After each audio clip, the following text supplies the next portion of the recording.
এই জুবিন গাৰ্গৰ ৩৫০০ পৃষ্ঠাৰ যিটো চাৰ্জশ্বিট দাখিল কৰিলে, কিন্তু দাখিল কৰাৰ পিছত যিবোৰ প্ৰবাসী অসমীয়া যিবোৰ আছামী আছিলে তেওঁলোকক ডিটেইন কৰিলে জানো? ইয়ৰ্টখন ডিটেইন কৰিলে জানো? বন্দনা কলিতা, যাৰ গোচৰ আছিলে নিজৰ শাহুমাকক মাৰাৰ, ফ্ৰিজত ভৰাই থৈ দিছিলে নিজৰ হাজবেণ্ডক ভৰাই থোৱাৰ পিছত তেওঁৰ সত্যতা জানাৰ পিছতো তেওঁ আজি মহামান্য আদালতে বেল দিব লগা হৈছে because of the I witness. কিন্তু এই 4জন 5জন 6জনে যেতিয়া তেওঁলোকৰ ফাঁচি হ'ব বা তেওঁলোকে উচিত শাস্তিটো পাব, তেতিয়াই অসমৰ জাতীয়তাবাদ বাচিব। কাৰণ এটাই কওঁ, আই উইটনেছ নাথাকিছিলে। ঠিক তেনেদৰে এই জুবিন গাৰ্গৰ ৩৫০০ পৃষ্ঠাৰ যিটো চাৰ্জশ্বিট দাখিল কৰিলে, কিন্তু দাখিল কৰাৰ পিছত যিবোৰ প্ৰবাসী অসমীয়া যিবোৰ আছামী আছিলে তেওঁলোকক ডিটেইন কৰিলে জানো? ইয়ৰ্টখন ডিটেইন কৰিলে জানো? অকাৰেঞ্চ প্লেছত গৈ পেলাই, the place where Zubeen Garg died, সেই জেগাখিনি ডিটেইন কৰি পেলাই সেই জেগাবোৰত তেওঁলোকে ইনভেষ্টিগেশ্যন কৰিলে জানো?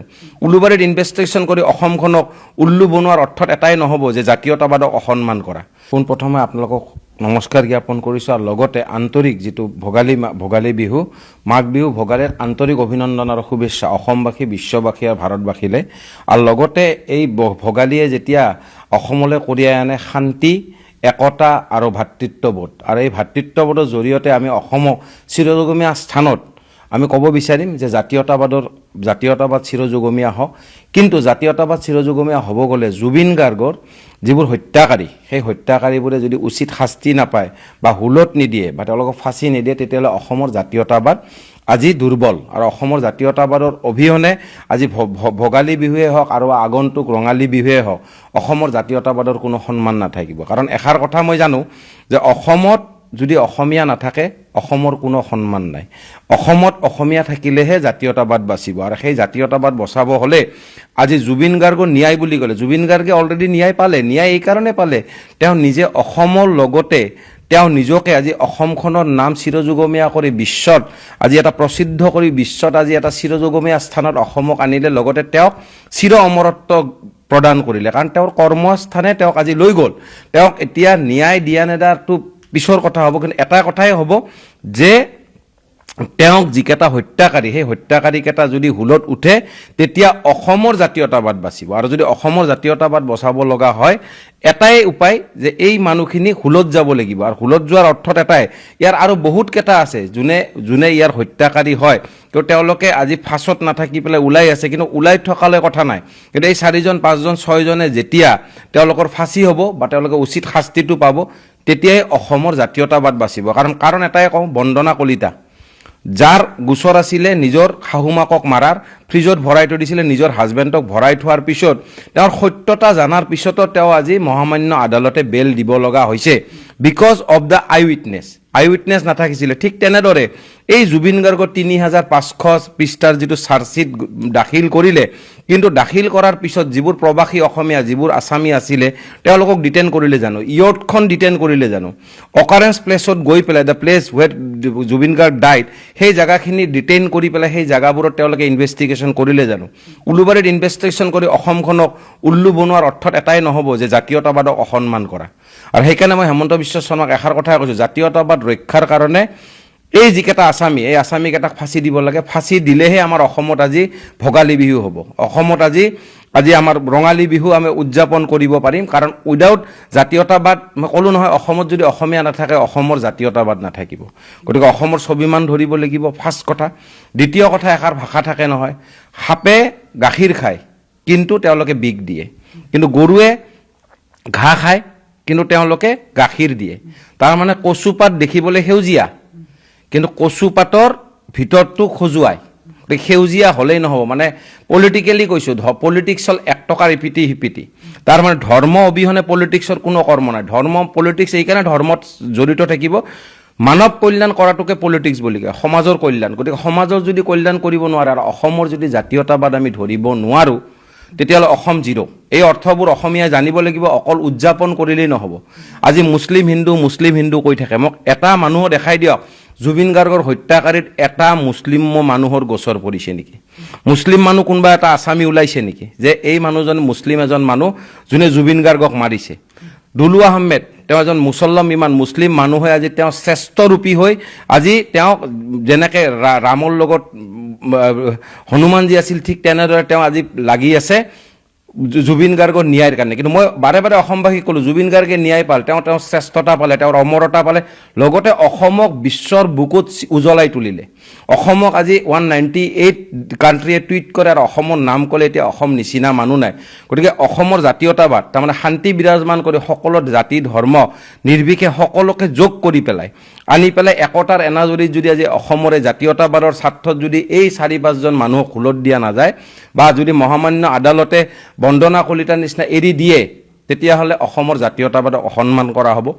আৰু সেইকাৰণে মই ক'লোঁ যে পলিটিক্স এটকাৰ সিপিটি ধৰ্ম অবিহনে পলিটিক্স হ'বই নোৱাৰে। জাতীয়তাবাদ ৰক্ষাৰ কাৰণে এইখিনি কাম আমি কৰিবই লাগিব। আৰু জুবিনৰ ক্ষেত্ৰত মই এটা কথাই ক'ম, তেওঁৰ যিটো চিৰযুগমীয়া আজি তেওঁ আজি হামিং কিং আমাৰ অসমক লৈ যাওঁ তেওঁ নাম আহৰণ কৰি আনিছে আৰু অসমত তেওঁ গুগলে নাম দিছিলে হামিং কিং। গতিকে এই মানুহজনক যদি আমি ন্যায় দিব নোৱাৰোঁ, ন্যায় মানে ন্যায় তেওঁ পালে, বাৰে বাৰে কৈছোঁ, তেওঁৰ হত্যাকাৰীকেইটাক যদি আমি ফাঁচীত আনিব নোৱাৰোঁ মানে মহামান্য আদালতে নিদিয়ে বা ইয়াক যদি বেল দিয়ে তেতিয়া অসমৰ জাতীয়তাবাদক অসন্মান কৰা হ'ব।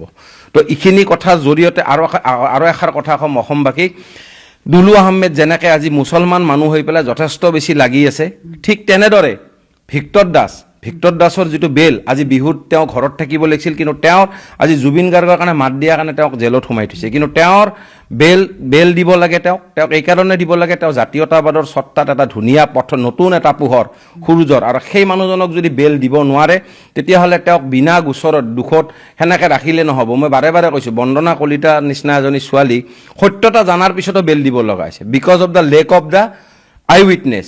আৰু ইয়াতে মোক এটা দেখাই দিয়ক 3500 পৃষ্ঠাৰ মাজত ইয়াৰ আই উইটনেছ কোন? আই উইটনেছ কেইটা নাথাকিলে আজি জুবিন গাৰ্গে ন্যায় পাব জানো? ন্যায় বুলি ক'লে তেওঁক যিকেইটাই মাৰিছিলে হত্যা কৰিছিলে সেইকেইটাই ফাঁচি হ'ব জানো? গতিকে যদি নহয় এইবাৰ অসমৰ জাতীয়তাবাদ বিপদত পৰিলে। আৰু সেইকাৰণে মই এষাৰ কথাই ক'ম, মানুহবোৰ সত্যতাৰ মাজত থাকিব লাগে। আৰু আমাৰ মাননীয় CM অসমৰ তেওঁক এষাৰ কথাই ক'ম, কচুপাতৰ নিচিনা যেতিয়া নহয়, কাৰণ কচুপাত দেখিবলৈ সেউজীয়া কিন্তু খজুৱাই, আৰু সাপৰ নিচিনা যেতিয়া নহয়, যেতিয়া যোনে দুধ খায় কিন্তু বিষ দিয়ে, সদায় মানুহ গৰুৰ নিচিনা গৰুৰ পৰিৱেশত থাকিব লাগে।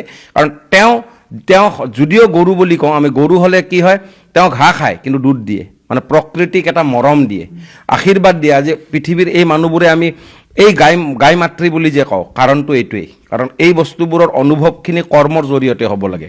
তাৰমানে এষাৰ কথাই জানিব লাগে অসমবাসীয়ে, সাজপাৰেৰে বা বগা কাপোৰ পিন্ধিলে তেওঁ নিকা নহয়। নিকা হ'ব লগা হ'লে কৰ্মস্থান চিৰশ্ৰেষ্ঠ হ'ব লাগিব। অসম চিৰযুগমীয়া কৰিব হ'লে অসমৰ জাতীয়তাবাদ ৰক্ষা কৰিব লাগিব।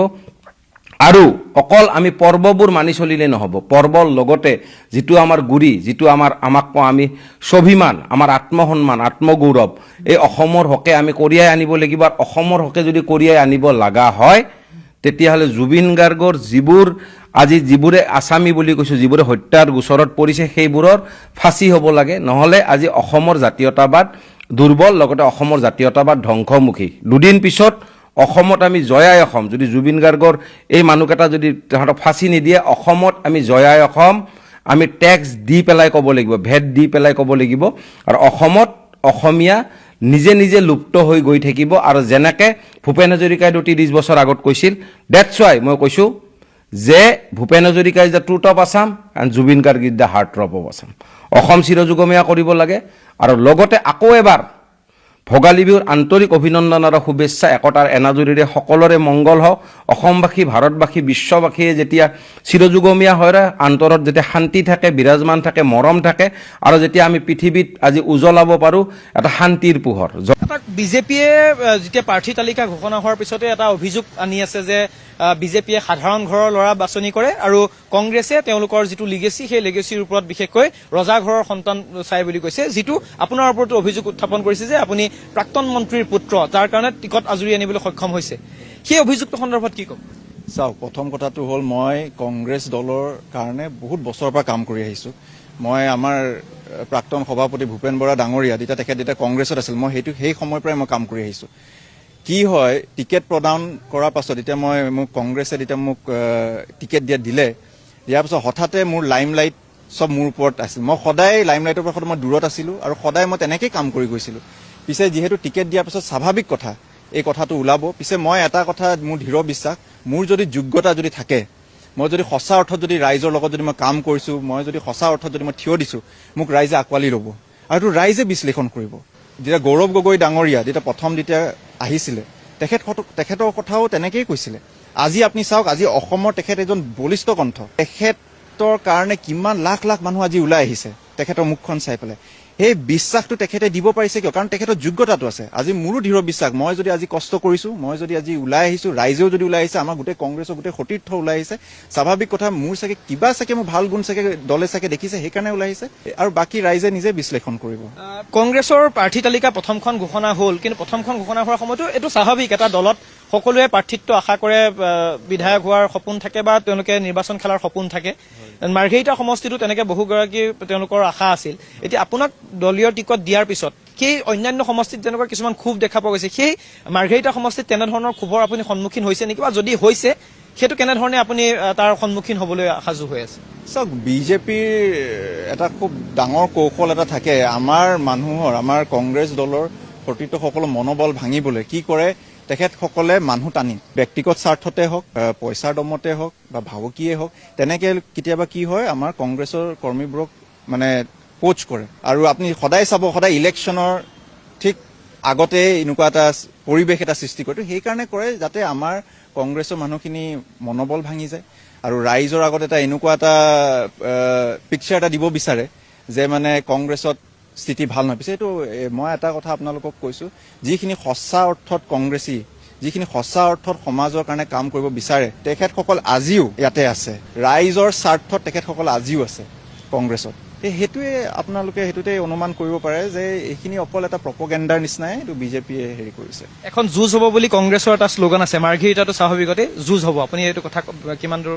মই একদম দৃঢ় বিশ্বাস, যুঁজ হ'ব আৰু আমি জিকিম আৰু সকলো ৰাইজৰ আশীৰ্বাদ আমাৰ লগত আছে। আৰু স্বাভাৱিক কথা, আপুনি এতিয়া অনাগত দিনত আপোনালোকে চাব কি ৰাইজে কিমান স্বতঃস্ফূৰ্তভাৱে কংগ্ৰেছক সমৰ্থন কৰিব। যুঁজ হ'ব বুলি কংগ্ৰেছৰ এটা শ্লোগান আছে আৰু ইতিমধ্যে প্ৰতীক বৰদলৈক যিহেতু কংগ্ৰেছে এগৰাকী যুৱ নেতাক যিহেতু মাৰ্ঘেৰিটাত প্ৰক্ষেপ কৰিছে, এনে সময়ছোৱাত প্ৰতীক বৰদলৈৰ বিশ্বাস যে মাৰ্ঘেৰিটাটো এবাৰ যুঁজ হ'ব। সাব্বাস জুবিন যুগৰ যুৱ প্ৰজন্ম, আপোনালোকক মই চেলুট জনাইছো, এশবাৰ চেলুট। এনেকে নিঃশব্দতাৰে জুবিন গাৰ্গক আমি অতীত হৈ যাবলৈ নিদিওঁ। আপোনালোকে যিদৰে জুবিন গাৰ্গৰ ন্যায়ৰ দাবীত পুনৰ সচ্চা হৈ উঠিছে, সেয়া প্ৰশংসনীয়, সেয়া আদৰণীয়, কাৰণ নতুন প্ৰজন্মই দেশ সলাবও পাৰে। কালি গলাঘাটত প্ৰতিধ্বনিত হৈছিল জয় জুবিন দা।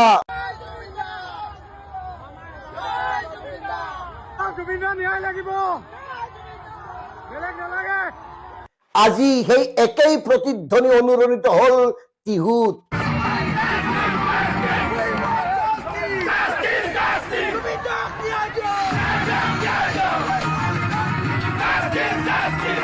মুখ্যমন্ত্ৰীৰ জন আশীৰ্বাদ যাত্ৰাৰ সমান্তৰালভাৱে ওলাই আহিল জুবিন অনুৰাগী, জুবিন গাৰ্গৰ ন্যায় বিচাৰি।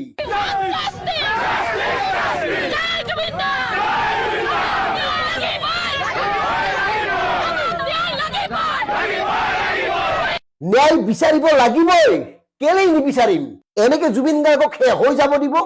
6 মাহ সম্পূৰ্ণ হ'ব 19 মাৰ্চত, অথচ এতিয়ালৈকে জুবিনক কোনে কিয় হত্যা কৰিলে এটা কথা গম নাপালে অসমবাসীয়ে। এতিয়ালৈকে ছিংগাপুৰত জুবিন গাৰ্গৰ লগত ইহঁতত থকা গোটেই কেইগৰাকীক গ্ৰেপ্তাৰ কৰা নহল। এই প্ৰশ্নৰ উত্তৰ দিব লাগিব অসমৰ মাননীয় মুখ্যমন্ত্ৰী ডাঙৰীয়াই, কাৰণ মুখ্যমন্ত্ৰী ডাঙৰীয়াই সদম্বে ঘোষণা কৰিছিল যে জুবিন গাৰ্গক যদি ন্যায় দিব নোৱাৰে নিৰ্বাচনৰ পূৰ্বে, তেতিয়াহ'লে ভাৰতীয় জনতা পাৰ্টিক ভোট দিব নালাগে। নিৰ্বাচন সমাগত, এপ্ৰিলত নিৰ্বাচন হ'ব, অথচ জুবিন গাৰ্গৰ ন্যায়ৰ নামত নটোৱে নাই এতিয়ালৈকে। কিয় ফাষ্ট ট্ৰেক আদালত এতিয়ালৈকে গঠন কৰা নাই? বিভিন্ন জনৰ দাবীৰ পিছত ফাষ্ট ট্ৰেক আদালত গঠনৰ বাবে 5 মাহ সময় ল'লে। 5 মাহ পিছত কোৱা হ'ল ফাষ্ট ট্ৰেক আদালত গঠন কৰা হ'ব, কিন্তু আজিলৈকে কিয় গঠন কৰা নহল বা কি পৰ্যায়ত আছে ফাষ্ট ট্ৰেক আদালতৰ বিচাৰ প্ৰক্ৰিয়া? এই কথাবোৰ অসমৰ সাধাৰণ জনতাক জনাব লাগিব, জানিব লাগিব। একাংশ ন্যস্তস্বাৰ্থ সুবিধাবাদী জুবিন গাৰ্গৰ ঘনিষ্ঠ বন্ধুৱে এতিয়া জুবিন গাৰ্গৰ ন্যায়ৰ প্ৰসংগ উত্থাপন কৰিলে কয় তোমালোক কাৰ এজেণ্ট? আৰে এজেণ্ট হ'ব লাগে কাৰোবাৰ? জুবিন গাৰ্গৰ ন্যায় দাবী কৰিলে কাৰোবাৰ এজেণ্ট হয়? কি এইবিলাক নেৰেটিভ সৃষ্টি কৰিবলৈ আহিছে আপোনালোকে? স্পষ্ট কথা, কংগ্ৰেছ, বিজেপি, এজিপি তাৰ লগত আমাৰ মতলব নাই। আমাৰ মতলব হ'ল মুখ্যমন্ত্ৰীয়ে কোৱাৰ দৰে নিৰ্বাচনৰ আগত জুবিন গাৰ্গৰ ন্যায় লাগে। চিম্পুল কথা, সহজ কথা, চিধা কথা। এই যে বিশিষ্ট লোকসকলক নিমন্ত্ৰণ কৰিছিল SIT, সেই বিশিষ্ট লোকসকল কিয় এতিয়া মনে মনে থাকিল? তেখেতসকলৰ পৰা জানিব খোজো কি পৰ্যায়ত আছে জুবিন গাৰ্গৰ ন্যায় প্ৰক্ৰিয়া। চৰকাৰী সুবিধা গ্ৰহণ কৰি চৰকাৰৰ পক্ষত ওকালতি কৰি জুবিন গাৰ্গক কেৱল ৰাজনৈতিক আহিলা হিচাপে ব্যৱহাৰ কৰিব খোজা আপোনালোকক ধিক্কাৰ দিছো, যিসকলে জুবিন গাৰ্গক ইতিমধ্যে ব্যৱহাৰ কৰিছে। গতিকে সেইকাৰণে আমি DK বিবেকে এই ৰাজপথলৈ ওলাই অহা জুবিন অনুৰাগীসকলক 100 বাৰ চেলুট জনাই ধন্যবাদ জনাইছো, কাৰণ আপোনালোকে এই যুঁজখন আগুৱাই নিব লাগিব। এনেদৰে নীৰৱে নিতালে জুবিন গাৰ্গক অতীত হবলৈ দিব নোৱাৰি, নিদিও। এয়া সংকল্প, এয়া প্ৰতিজ্ঞা প্ৰতিগৰাকী জুবিন অনুৰাগীৰ। ভাল লাগিছে দেখি। টিহুৰ এইসকলক ভাল লাগিছে, গোলাঘাটৰ এইসকলক ভাল লাগিছে, যিসকলে ওলাই আহিছে। আমি আশা কৰিম ৰাজ্যৰ প্ৰতিটো প্ৰান্তৰ লোকসকলে মুখ্যমন্ত্ৰীক প্ৰশ্ন কৰক, মুখ্যমন্ত্ৰী ডাঙৰীয়া আপুনি কৈছিল নিৰ্বাচনৰ পূৰ্বে ন্যায় দিব, ন্যায় ক'ত, কি পৰ্যায়ত আছে জুবিন গাৰ্গৰ ন্যায় প্ৰক্ৰিয়া? কথাবোৰ সুধিব লাগিব। এনেই জুবিন গাৰ্গক এৰি দিব নোৱাৰি। জুবিন গাৰ্গ মৰি গ'ল, চিম্পুল, আদালতে ন্যায় দিব। এই ধৰণৰ কথা কৈ জুবিন বিষয়টোৰ পৰা ফালৰি কাটিলে নহব, পলাবলৈ চেষ্টা কৰিলে নহব ডাঙৰীয়াসকল। কাৰণ জুবিন গাৰ্গ কোন আছিল কোৱাৰ প্ৰয়োজন নাই। আপোনালোকৰ এই নহয় 100টা জীৱনতো জুবিন গাৰ্গৰ এয়া আঙুলিটো নাপায়। গতিকে আমি সেইকাৰণে কৈছো জুবিন গাৰ্গক এনেকে অতীত হবলৈ দিয়া নহব। জুবিন গাৰ্গক এনেকৈ অতীত হবলৈ নিদিয়ে লাখ লাখ জুবিন অনুৰাগীয়ে, তাৰ ভিতৰত DK ফেক্টৰ অন্যতম। কাৰণ মুখ্যমন্ত্ৰী ডাঙৰীয়াই ক'ব লাগিব, কাৰণ তেখেতে কৈছিল 5 বছৰ আগৰ পৰা জুবিনৰ হত্যাৰ পৰিকল্পনা চলি আছিল।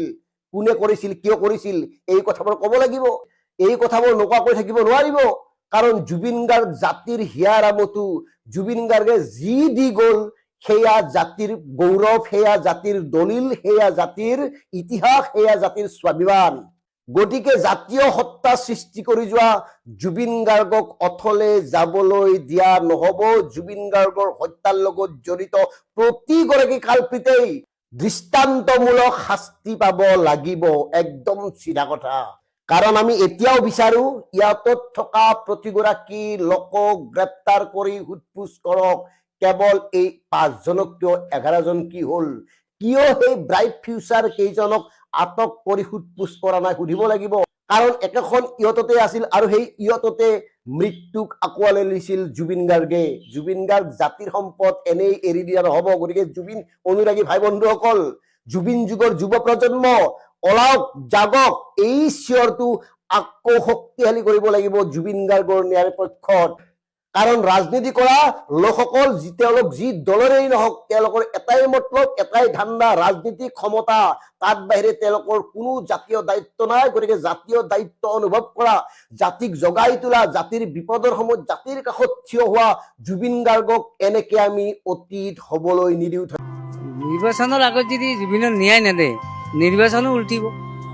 আমি মানে বাচ্চা আৰু আমাক খেলনা দি ভুৰকাই আছে, সেইটোৱে হৈছে আৰু বেলেগ তাত বাহিৰে বেলেগ একো নাই। আমাৰ চবৰে এটাই কামনা কি জুবিন গাৰ্গক ন্যায়টো লাগে, বেলেগ একো নাই। আমি চবে মিছ কৰি আছো জুবিন গাৰ্গক। কিন্তু আজিলৈকে জিকা হাতৰ ন্যায়টো আমি পোৱা নাই। গতিকে আমি ন্যায় পোৱাটো ইলেকশ্যন আগে পোৱাটো বিচাৰিছো। এমাহ, 2 মাহ, 3 মাহ এনেকৈ এতিয়া 6টা মাহেৰ হ'ব হ'ল আমাৰ প্ৰাণৰ শিল্পী জুবিন গাৰ্গ আমাৰ মাজত নোহোৱা হোৱা। পিছে জুবিন গাৰ্গৰ ন্যায় কেতিয়া ন্যায় পাব আমাৰ প্ৰাণৰ শিল্পীগৰাকীয়ে? কৰবাত জুবিন গাৰ্গৰ এই ন্যায়ৰ প্ৰসংগটো ম্লান পৰিছে নেকি? জুবিন গাৰ্গৰ দৰে সত্তাটোক আমি চৰ্চা কৰিবলৈ আমি কৰবাত পাহৰিছো নেকি? আমি জুবিন গাৰ্গৰ চৰ্চা কৰবাত কমিছে নেকি? আজি সাধাৰণ ৰাইজে কি কয়, সাধাৰণ জনতাই কি কয়, আমি মন্তব্য ল'বলৈ চেষ্টা কৰিম আৰু কি কয় আপোনালোকক আমি শুনাই যাবলৈ চেষ্টা কৰিম। এতিয়ালৈকেতো একো হোৱাই নাই, তেওঁৰ এইটোৰ ওপৰত ন্যায় পোৱা নাই। চবে একচুৱেলি ৱেইট কৰি আছিলে সেইটো বস্তুৰ কাৰণে, কিন্তু যিহে দেখিছে আৰু বস্তুখিনিৰ পৰা ডিষ্ট্ৰেক্ট হোৱা নিচিনা হৈ গৈছে বহুত মানুহ। চবেই বিচাৰিছে ন্যায় পোৱাটো, যিহেতু এতিয়ালৈকে একো ম্লান পৰিছে নেকি জুবিন গাৰ্গৰ ন্যায় প্ৰসংগ? হা ম্লান ক'ৰবাত নাইকিয়া হৈ গৈছে, চৰ্চা কমিছে নেকি জুবিন গাৰ্গৰ? হা, সেইটোতো বাৰু হৈছে, এইটো চবেই এগ্ৰি কৰিব, এইটো হৈছে বাৰু। আমি বিচাৰো যে সেইটো বস্তু আকৌ মানুহখিনিয়ে তাৰ ওপৰত কিবা এটা একশ্যন লওক। কেনেদৰে মিছ মিছ কেনেকে কৰে বুলি কি ক'ম এতিয়া? আমি চবেই প্ৰতিটো ক্ষণতে মিছ কৰা যায় তেওঁক। আৰু এইটো এনেকুৱা হৈছে যে সময়ৰ লগত বস্তুখিনি মানুহে যাতে পাহৰি নাযাওক এই বস্তুটো, যেনেকে উইথ টাইম বস্তুখিনি হেৰি হৈ যায় ন, এনেকে যাতে এইটো বস্তু পাহৰি নাযাওক আৰু। ন্যায়টো লাগে, গতিকে সত্যবাদীৰ মানুহ আছিলতো, অসমত বহুত সত্য কাম কৰি গৈছিল, তেখেতক ন্যায় নিশ্চয় দিব লাগে। কিন্তু ছাৰে কি কাৰণত দিয়া নাই এতিয়া ছাৰেহে বুজি পাব। কিন্তু আমি ছাৰৰ ওপৰতে আমি বিচাৰখন দিছো, গতিকে তেখেতে কি কাৰণত ন্যায় দিয়া নাই এতিয়া তেখেতেহে জানে আৰু। কিন্তু আমাক ন্যায় লাগে, ন্যায় দিম বুলি কৈ আছে, কিন্তু মানে বাচ্ছাক ভুৰকাই আছে আৰু। আমি মানে বাচ্ছা আৰু আমাক খেলনা দি ভুৰকাই আছে, সেইটোৱে হৈছে আৰু, বেলেগ তাত বাহিৰে বেলেগ একো নাই। কিন্তু তেখেতে দিব লাগিছিল ন্যায়টো, গতিকে বহুত সত্যবাদীৰ মানুহ। যিমান নিউজত ওলাইছে সিমানখিনি আমি ফ'ল' কৰি আছোঁ, লাইক চৰকাৰে যিমান কৰিব পাৰিছে কৰি আছে। চ' মই ভাবোঁ যে পাম আমি ন্যায়টো পাম আমি। লেহেমীয়া মানে চব প্ৰচেছতে অকণমান টাইমটো লাগিবই, কিন্তু আমি ধৈৰ্য ধৰিব লাগিব আৰু অকণমান। হ'লেও যিমানখিনি গভৰ্ণমেণ্টে কৰি আছে, আই থিংক কৰি আছে আৰু ঠিকেই কৰি আছে। কিন্তু আমি এজ এ মানে জুবিন যোনে আমি ভাল পাওঁ, আমিবোৰেও মানে এই বস্তুটো মানে পাহৰি যাব নালাগে আৰু মাজে মাজে আমি মনত পেলাই থাকিব লাগিব, কাৰণ চৰকাৰবোৰ এনেকেই কাম কৰিব আৰু সেইটোতো উপায় নাই। জীৱনটো মানে বস্তুটো এনেকুৱাই আৰু, চব মানুহৰতো নিজৰ জীৱনৰ হেৰি থাকে, চব মানুহবোৰ বিজিয়ে হৈ থাকে, কিন্তু তথাপিও মানুহবিলাকে খুব মৰম দেখাইছে কিন্তু জুবিন দাৰ প্ৰতি, আমিও দেখাওঁ মাজে মাজে। যিহেতু আপুনি বিয়াতে যাওক, আপুনি যিকোনো ফাংচনেই হওক, তাতে জুবিন দাক মনত নেপেলোৱা মানুহ নাই মানে। চ' সেইটোতো বাৰু ঠিকে আছে, কিন্তু বাকী মানুহবিলাকে মাজে মাজে অকণমান কৰিব লাগিব আৰু কথাবোৰ কৈ থাকিব লাগিব গভৰ্ণমেণ্টক, সেইটোৱে আৰু। কিন্তু আজিলৈকে জিতিয়া হাতত ন্যায়টো আমি পোৱা নাই, গতিকে আমি ন্যায় পোৱাটো ইলেকশ্যন আগে পোৱাটো বিচাৰিছো। যদি ন্যায় আমি তেওঁলোকৰ ফাঁচি দাবী বিচাৰিছো, যদি ফাঁচি নহয় আমি ভোট নিদিওঁ, আমি সেইটোৱে ডিচিশ্যন লৈছো। এইখিনিয়ে। আবেগিক হৈ পৰিছে, জুবিন গাৰ্গক খুব মিছ কৰা যায়। মিছ কৰা যায়। মোৰ ছোৱালী মেডিকেলত এডমিট কৰিব লগা আছে সেইদিনাখন, সৰু সজাত গৈ পেলাই। আমি ন্যায়টো বিচাৰিছো, যাতে ন্যায়টো আমি পাওঁ। জুবিন গাৰ্গৰ গানবোৰ এতিয়া ঘৰত শুনি থকা যায়, কেনেদৰে জুবিন গাৰ্গক মনত আমাৰ হৃদয় কঁপি যায়, শুনিবই নোৱাৰে, কান্দন ওলাই যায়। এতিয়াও মই মাহত এবাৰ হ'লেও যাই থাকো সোণাপুৰত জুবিন ক্ষেত্ৰলৈ। ন্যায়টো লাগে, জুবিন গাৰ্গৰ ন্যায় নহ'লেতো ভাল নালাগে না। এতিয়া মানে জুবিন গাৰ্গৰ ন্যায়টো 6 মাহ হ'ল লেহেমীয়া কৰিছে মানে, আৰু এইটো কি কয় ফাষ্ট ট্ৰেক আদালতত বস্তুটো হেৰি নকৰিলে। জুবিনৰ ন্যায়টো লাগে একদম, আমি বিচাৰো।